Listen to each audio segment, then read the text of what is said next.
Welcome to the July 9th, 2024 edition of the Field Crops Crop and Weather Update. My name is Jeff Burbrink in LaGrange County.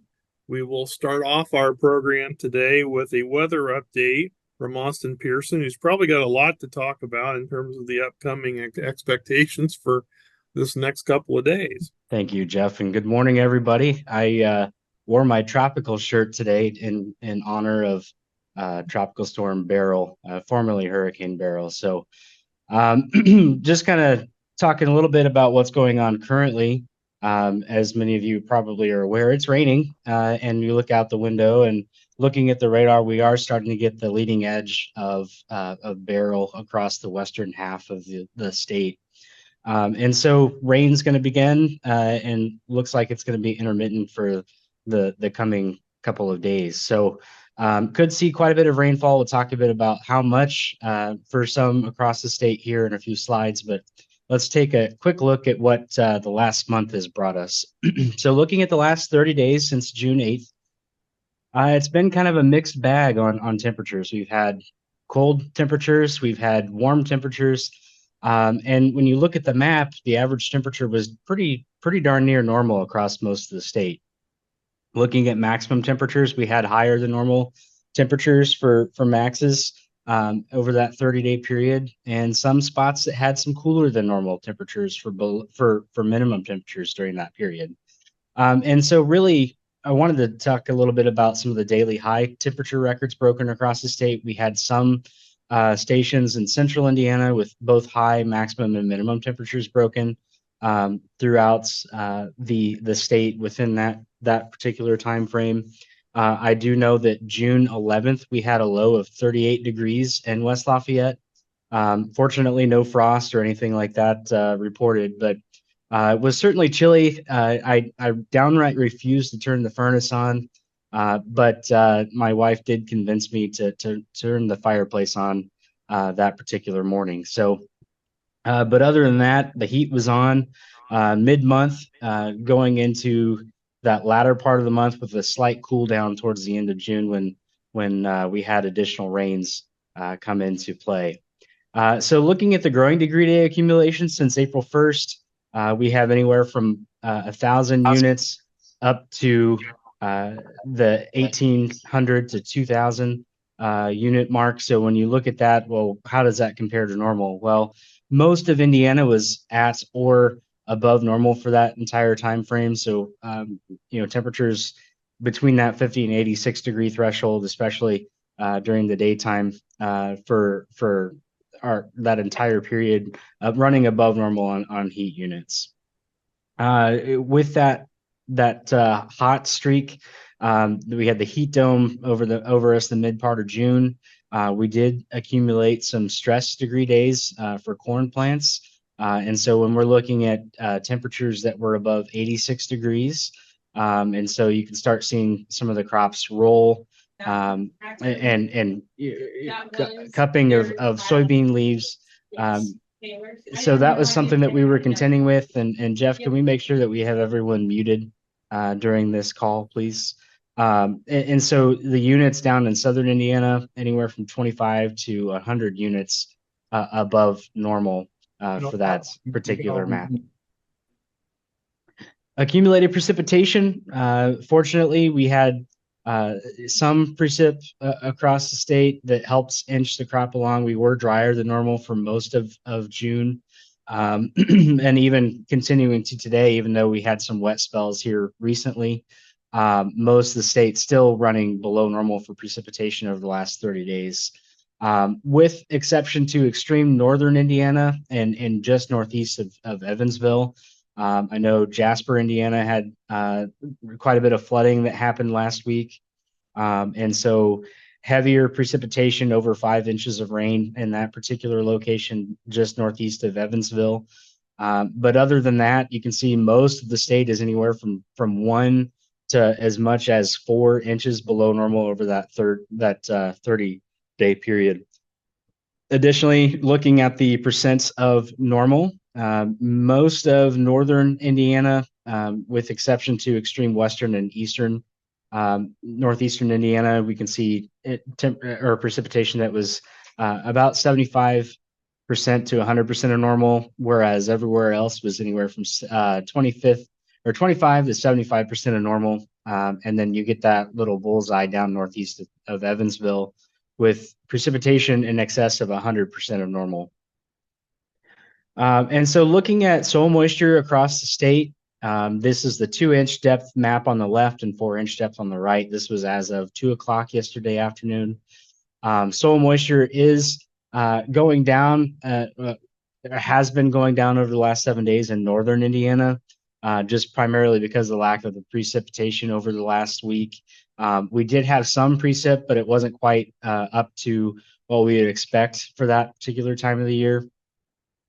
Southern Indiana was a bit wetter than normal over the last 7-day period, so we've seen quite a bit of improvements on the southern side of the state. And so we'll talk a bit more about that in regards to what it means for the drought monitor coming up that'll be released on Thursday. But overall, we had some spots that had a 10% increase or more in volumetric water content in the upper depths of the soil profile. And so that's something that that was certainly much needed across that portion of the state.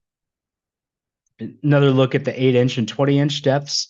And so again, improvement for southern Indiana, but I know my father-in-law was side dressing corn a couple weeks ago, and sub 4 inches moisture was still there for a lot of locations. So it was really a lot of the moisture deficits were showing up in the upper profile, primarily due to the increased evaporation demands, high heat, low dew points, and increased wind and sunshine, abundant sunshine leading to those conditions.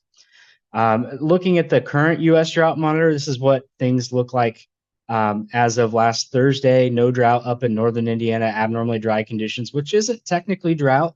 In a large portion of the central part of the state, a D1 moderate drought in western Indiana, Vermilion County. And then down in southern Indiana, we have that D1 that currently exists. What we will likely see, and some of the things that we've recommended to the U.S. drought monitors this week would be an improvement, removal of D0 down in southwestern Indiana, just primarily because of the widespread 2-inch plus rain event that we received last week. We will likely see some reduction in the D1 in this particular area. We requested that they would shrink that. I think the southern portion of this D1 in this particular area will see a reduction in the coverage of D1 in that particular area. The drought monitor authors are looking at adding D1 over here, I think in Randolph counties, over in the eastern part of the state. It'll be a small extent that goes in and extends over into Ohio. And then one of the other areas of concern that's more recent would be up here in Jasper, Lake, and LaPorte counties, where we're starting to see some drying out, especially with the last 30, 60-day precipitation trends. And we will likely see abnormally dry up in this extent of the state.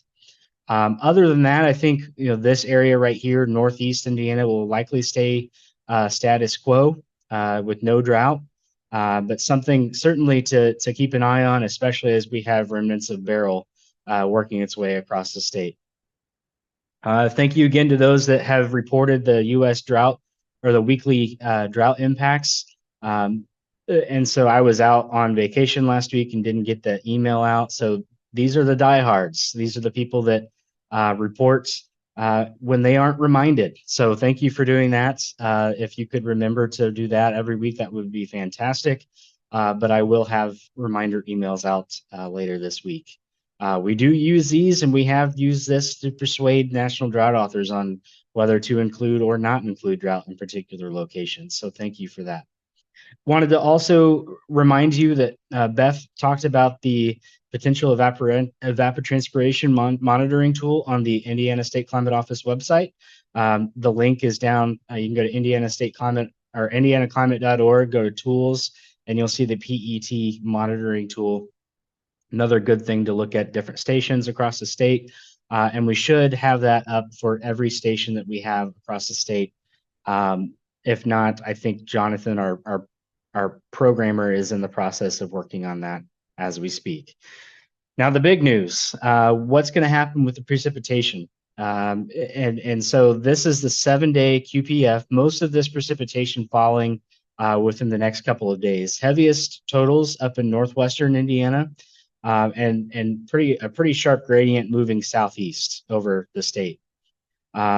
Totals could be in excess of 2 inches across a large portion of Indiana, but some areas 3 to 5 inches up along Lake Michigan. Certainly, some considerations for potential flooding.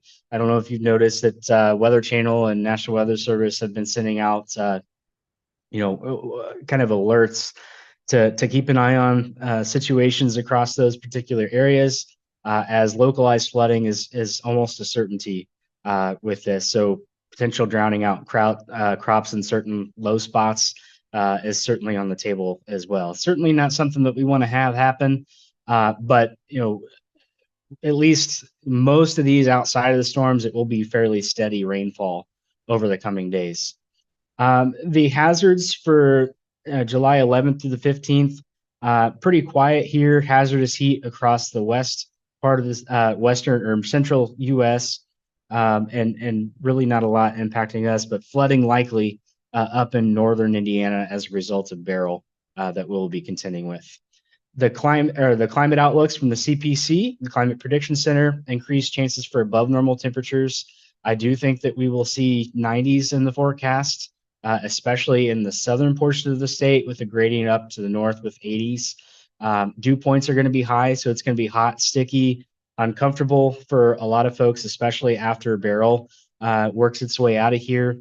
But overall, I think precipitation is going to be very spotty, more summertime patterns after Beryl works its way out of here.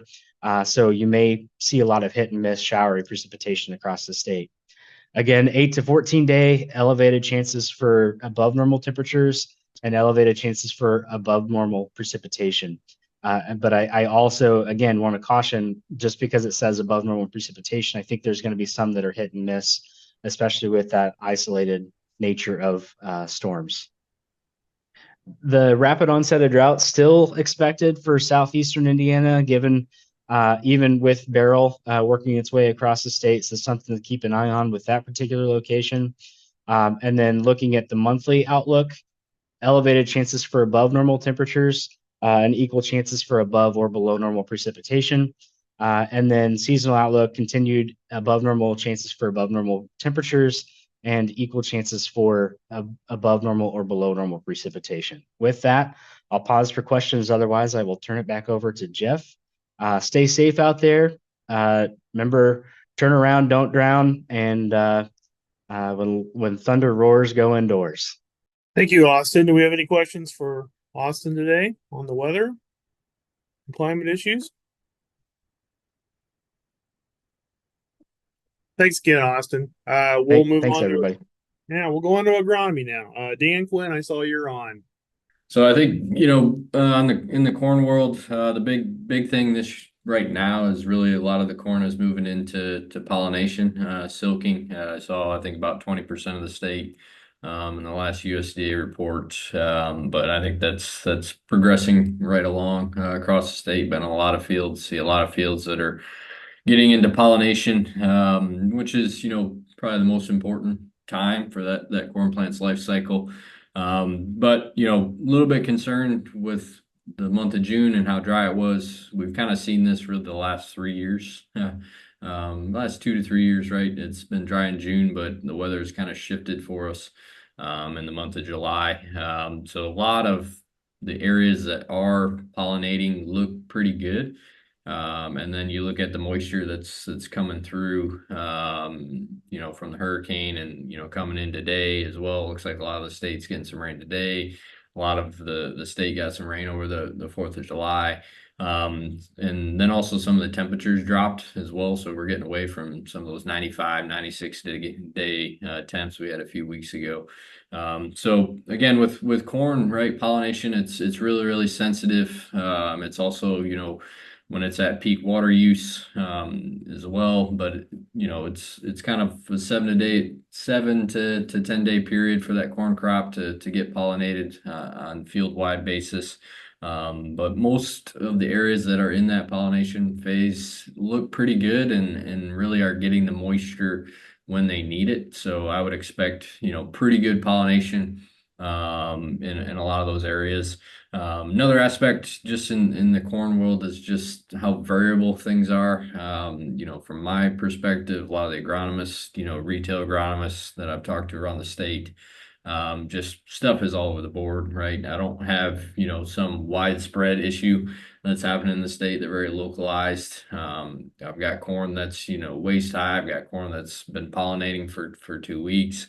It's just all over the board in terms of when things got planted and what growth stage they're at. But for the most part, I think USDA said we're about 67% good to excellent, which is good. Anytime you can get above 60, hovering around that 70% good to excellent, that's a good thing for the corn. But again, this is a really critical period for that corn crop as it gets into silking. Bad conditions can make or break a corn crop at this point in time. But I would say, the aspect that we're getting moisture is a good thing. A lot of the areas that were really hot, getting pretty dry, has started to catch moisture even today over the next couple of days. Hopefully it's not like Austin said where we're flooding at this point in time. So if it does flood, we can talk about that when we get to that point. But the fact that we are getting moisture is a really good sign for the corn crop. I'm sure if Darcy's on here, she'll talk about diseases. Those are the big things that we'll be watching for at this point in time, especially with the humidity, the moisture coming through. A lot of folks are starting to think about those fungicide passes right now around the state. But really, from my end, nothing, crazy from the corn side that stands out to me. I've been pleasantly, pleased with a lot of the crop that, I've been around the state, and what it looks like as it gets to silking. We did have some issues. I think there were some notes on the drought notes that Austin showed that some of the corn that was planted a little bit later, and also we're in a little bit sandier spots. I had some calls on some floppy corn, some poor root establishments in those areas where it just got really hot, really dry on those crops, and they're a lot younger, so they're a little more impacted in the area. But it's just no, widespread issues from my perspective, just variable all over the state, right? I got areas in northern Indiana that are, V6, V7. I've got, stuff that's R2 as well. So it's, very variable around the state and where it's at, what the condition is. But, for the most part, and from my perspective, stuff looks pretty good.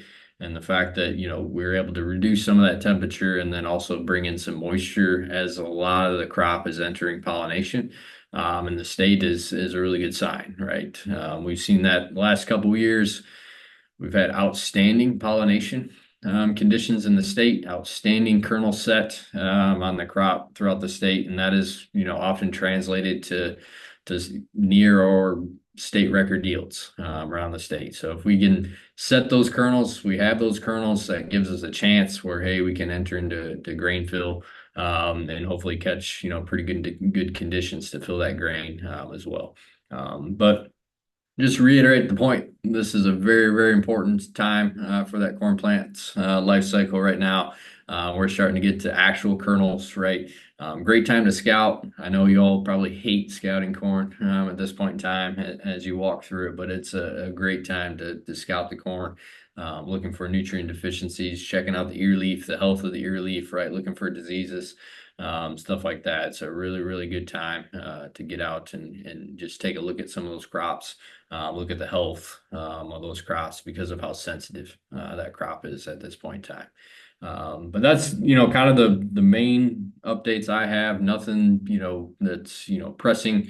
The big thing that for me is this, the fact that, hey, we're getting some moisture move in at this point in time at a really critical period for that corn plant. Let's hope it's not flooding, it doesn't cause disease to explode, stuff like that. But it is good to see some of those temperatures go down and have that moisture move in when corn is pollinating. That's most of what I have. Be happy to take any questions as well. Shaun, what's going on in soybeans and wheat right now?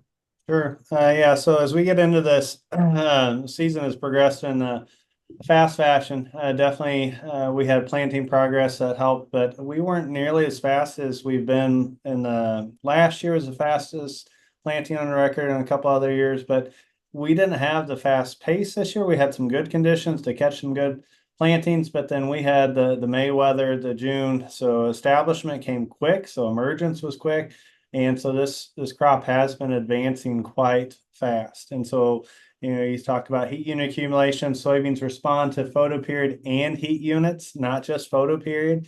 And so with that, this is the earliest flowering crop I've seen in the time I've been here. So I'm getting a little long in the tooth, so 15 years already, and this is definitely the fastest pace in terms of flowering to flower before summer solstice is kind of very unusual, even when we've got folks that are pushing planting dates into March and April. They're hard pressed to get that, but we've had heat unit accumulations to get us there. And then, so we had that by the middle of June easily on a lot of the crop. And then when you look at it at the state level, blooming state level is certainly advanced as well. So 30% for the state compared to 20-ish%. And so this year in 24 is kind of the opposite of 23. 23, it seemed like our flowering was just delayed and delayed. So whether it was wild smoke fires last year, it just continued to grow vegetatively until the middle of July last year and started flowering. Whereas this year it's been the middle of June. Again, good emergence, good heat unit accumulation to push that crop through. A lot of what's out there that got into the late April, early Mays, they're in R3. So to be at R3 at this point of the season is very unheard of for a widespread amount of counties. So at that point, a lot of management can occur. That's typically an industry standard. If they're going to do a fungicide, insecticide, that R3, I push a little more to R4 is when they're pulling the trigger, whether they need it or not. But we're right at that point. Some issues that have been popping up over the last few weeks have been a few nutrient-related issues. We've had manganese that's showing up in its normal pockets, right? The Northwest and areas that have mucks and those that got calcareous soils. But we've got some other fields that are showing up that you've got a depressional area that's causing some chemistry that's going on there in terms of iron availability and manganese availability. And so then we're having some induced manganese deficiency. So that has been popping up. That's that intraveinal chlorosis that you'll see. Corrective action, for those that don't know, it's just going to be a foliar application of manganese. There's a number of different products out there. So whether it's a manganese sulfate or chelated manganese, any of those products will get you in terms of a corrective action.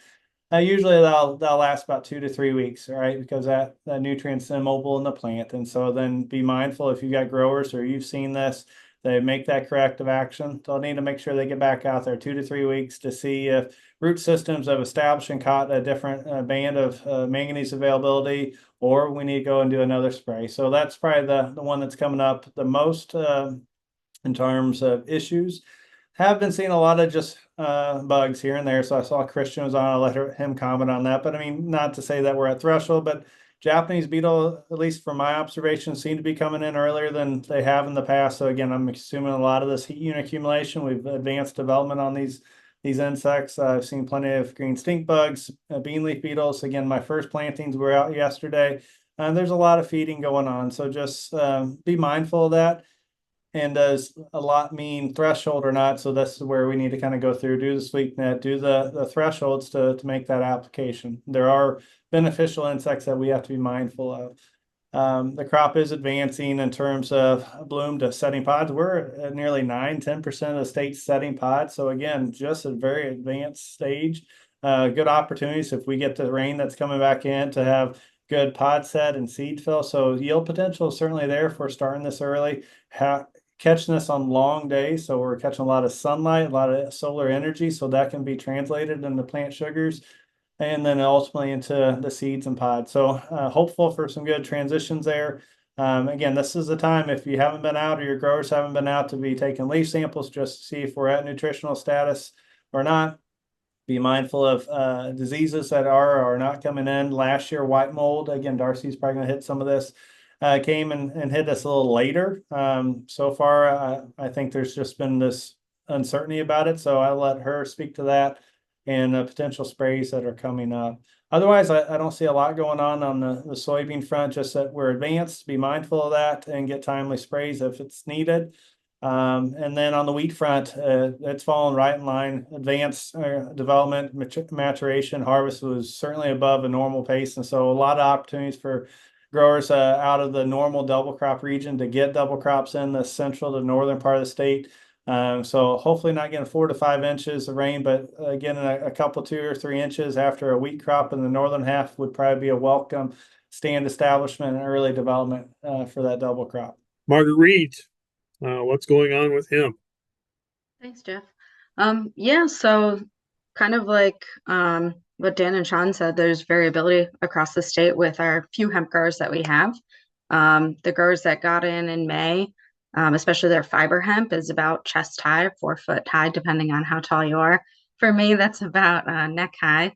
And then our growers that got in a little bit later because of the rain, their plants are probably only 2 feet high. What's interesting out at the agronomy farm, if any of you have seen the plots out there, I planted everything the same day, but there's a lot of variability depending on what field they were in and what the soil fertility was. So the demo plots, which some of you may be familiar with, our hemp is planted right on the edge. And if you want to check out some really nice hemp, that's about 4 feet high. It might be even a little bit taller now, but if you go to the plots right behind the Innovation Center, it's about 3 feet high, and then the plots over in DTC are about 2 feet high, depending on the variety. So a lot of variability even at the farm, even though we planted the same day, May 24th. So it's interesting to kind of see that, especially since we have some of the same varieties in each of those different parts of the farm. We have some of our varieties flowering already, some of the material from Canada and Northern Europe, and then we have material that is showing, some phenotypic diversity, so not necessarily the most stable genetics. We're seeing Japanese beetle out there, mostly feeding on the pollen in the varieties that are flowering, and then a little bit of flea beetle damage, but nothing too serious or concerning. We have a field day coming up on July 30th. I'll post the link in the chat. Hopefully folks can come out. But if you do happen to be out at the farm, definitely check out those plots, those demo plots, because they're pretty impressive.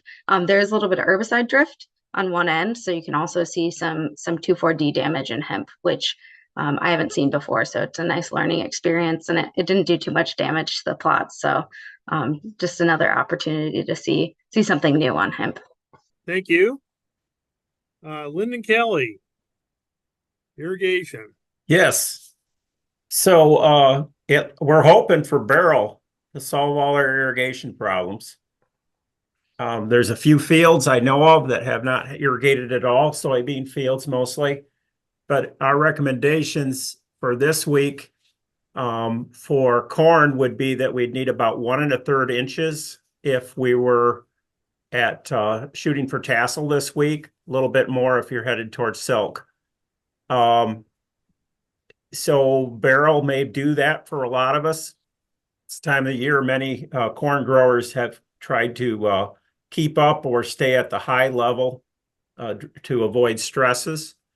On the other hand, soybean growers, a lot of soybean growers believe that until you get to the R stages, irrigating soybeans isn't worth the money as long as they keep growing. So a lot of soybean fields haven't been touched yet.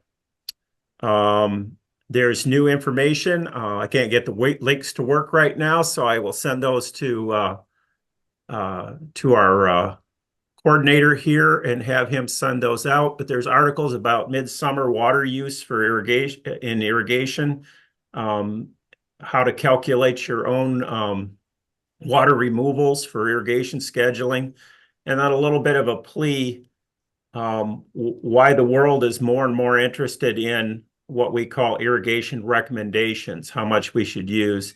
Much like we would think about nitrogen recommendations, there's sort of a given number that's the acceptable number to be applying.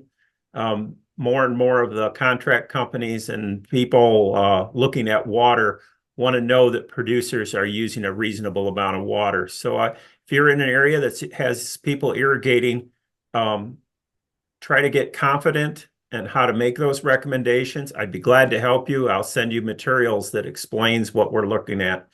But I think in our future, we need to be able to help our irrigators explain how they make the decision of putting water on and justify the crop water use needs.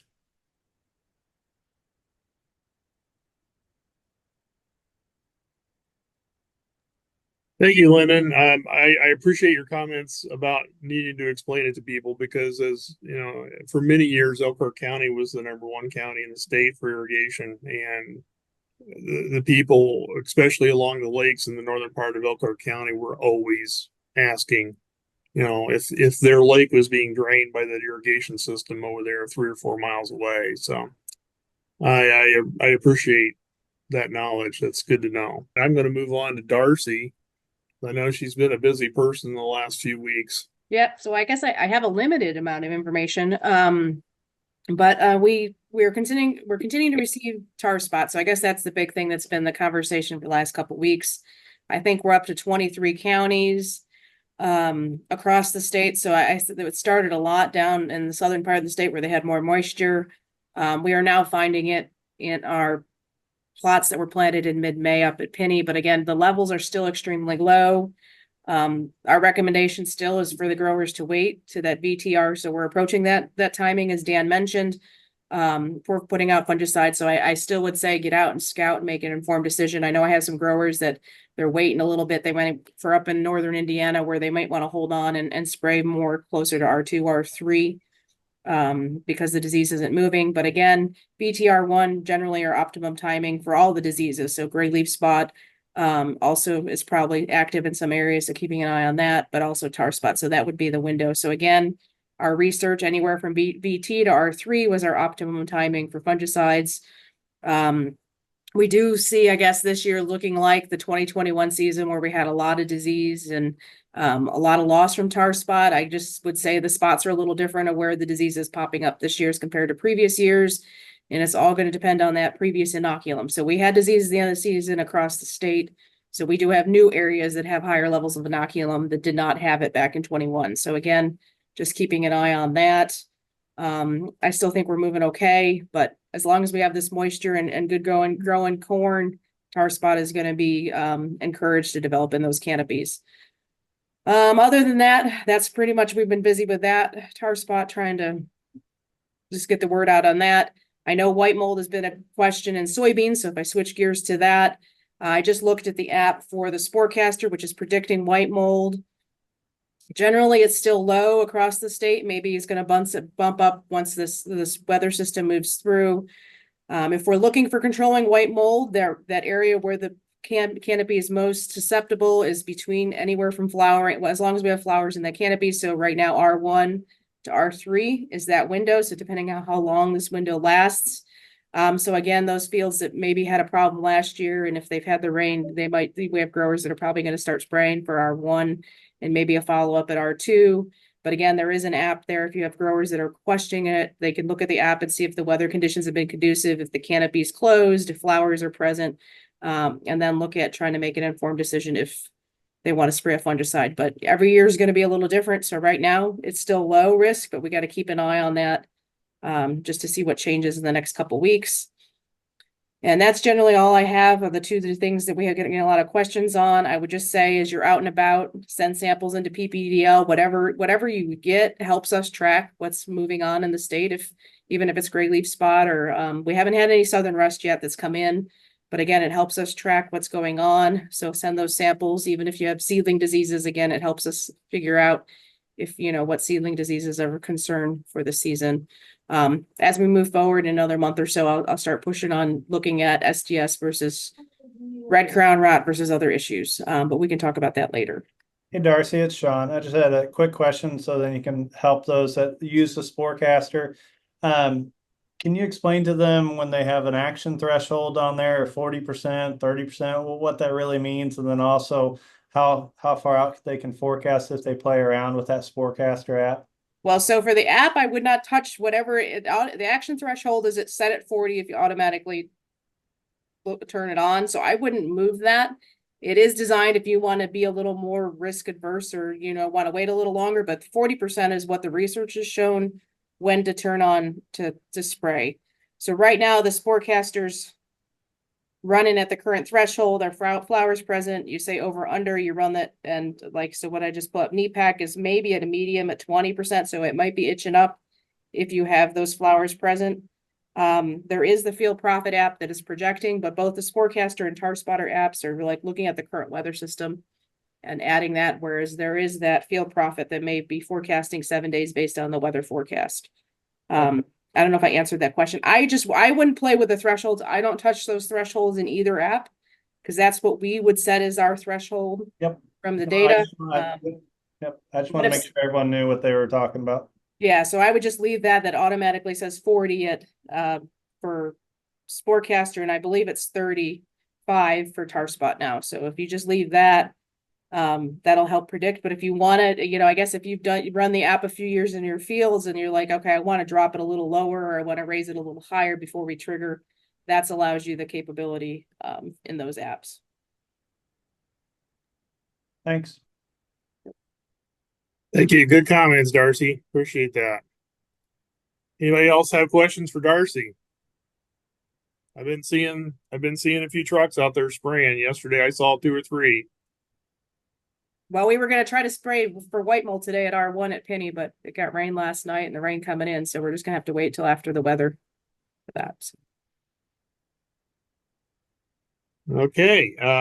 I don't hear any more questions for Darcy, so I will move on. Let's get Christian Krupke on here, representing Entomology. Any comments you want to add today? Yeah. Hi, Jeff. Hello, everyone. Just sort of follow up on some of Shaun's comments in soybeans.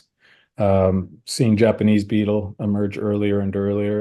And when you hear these reports that say, this is the hottest year on record, we set another record for the hottest June, et cetera, you can also guarantee along with that will be earliest emergence for insect X every time, because these are all temperature driven events. So as we have warmer summers and particular early part of summer and latter part of spring, that will drive those insects to earlier and earlier emergence. Having said that, although there's some feeding, particularly on the margins, if you just walk 10 feet into every field, it looks a lot worse. But in general, we have a hard time finding over threshold leaves and get 10% of those. You have to get a lot of defoliation to get there. So generally in Indiana, we don't have a lot of that. And we did some surveys a few years ago with other states to quantify how often we reach that threshold. And we didn't. Through the 2 years of the study, we didn't have any fields that got there. It doesn't mean there aren't any. Of course, there are some. There is need sometimes for these interventions, but generally not. In Indiana, we're really fortunate that way. One thing I do want to mention, though, is that some of these treatments, insecticides at R3, how about now? Can you hear me? Yeah, we can hear you. Okay. Oh, I don't know what happened. I think it was an internet issue. But stink bugs are an issue in soybeans, certainly, particularly later in the season. Any insecticide applications you put on now that encounter stink bugs in the field will kill them. The problem is that the stink bugs don't arrive until those soybean pods are ripening, maturing. That's what attracts them to the field. Right now, the stink bugs are in other crops. Many of them are nymphs, immature stage, not winged yet, and they're feeding close to where they were, where the eggs were. You lost me again? Yes, you were talking about the stink bugs are not really an issue until pod fill. Okay. Yeah, I'll cut to the chase here since I'm having technical issues. Treatment at R3 is not likely to get you control of stink bugs at pod fill. Those are different stink bugs that will migrate into the field later in the year. They're attracted by the pod fill. So if that's your primary concern, you're better off waiting. That was the main thing I wanted to say anyway. We don't worry much about insects in corn at this time of year, with the one exception being the western bean cutworm up north. Those of you that have dealt with this pest know it well. And that peak flight usually occurs second or third week in July, so pretty soon here. And in that case, monitoring those fields, looking for fields where there are eggs deposited on that whorl stage corn, and particularly on that upright leaf, newest upright leaf, that's where you'll find the egg masses.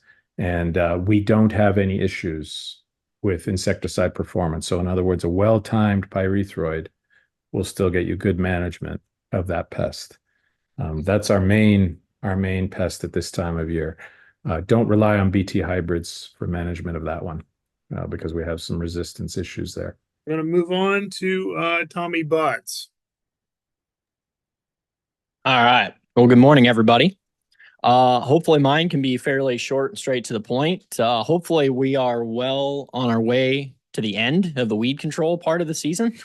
I know a lot of the crops have moved pretty fast. Corn's tasseling, a lot of the beans are flowering. That really is normally a lot of the cutoff timings for a lot of those for a lot of our herbicides in those crops. A couple of the things I was just going to make a note of, if you do have some growers and stuff that have noticed some escapes, particularly things like morning glories, burr cucumber, some of that junk, and we're already past that cutoff stage. Really, there's not a whole lot that we can recommend safely to be applied. A lot of our herbicides, if it's entered reproductive, will either get dumped into the seed, which is not necessarily a good thing because it may affect seed size, test weight, overall yield, that kind of stuff. It could affect downstream effects if they ever test it, that sort of thing. Or if it's more of a contact burner, it can knock off blooms in soybeans, which can affect yield. It can affect kernel quality, things like that. So it's just not great to be applying herbicides after the cutoff timing. So the major thing that I would tell y'all is if there are a few fields that guys have out there where they already noticed escapes and they're concerned about what it's going to turn into, is just start making a plan for a pre-harvest, desiccation application of something. Basically, AIM, carfentrazone is really good at burning back morning glories or burr cucumber, right before harvest. Gramoxone or paraquat is one of the best ones to apply and burn a lot of that vegetation back to make sure that we can get the combine through, that kind of stuff.